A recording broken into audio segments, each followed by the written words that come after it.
જય માતાજી। પંચમુખી રુદ્રાક્ષના ઘણા ચમત્કારી લાભો મળે છે।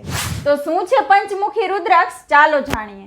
એ પહેલા આ વિડીયો તમારા ફ્રેન્ડ અને ફેમિલીમાં અવશ્ય શેર કરજો। પહેલું છે પંચમુખી રુદ્રાક્ષને જો તમે ચાંદીના પાત્રમાં રાખો છો અને તિજોરીમાં મૂકો છો તો આવકનો માર્ગ ખુલે છે।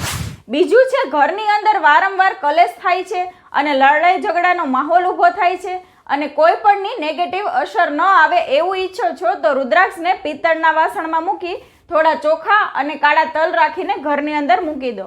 એનાથી તમારા બગડતા કામ સુધરવા લાગશે। અને ત્રીજું છે જો તમારા ઘરમાં સુખ, સમૃદ્ધિ અને ખુશાલમય વાતાવરણ જોઈએ છે તો રુદ્રાક્ષને ચાંદીની ડબ્બીમાં મૂકી અને તેની નીચે એક લાલ કપડું રાખવું।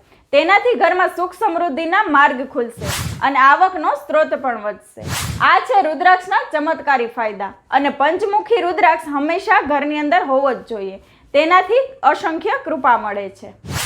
જય માતાજી।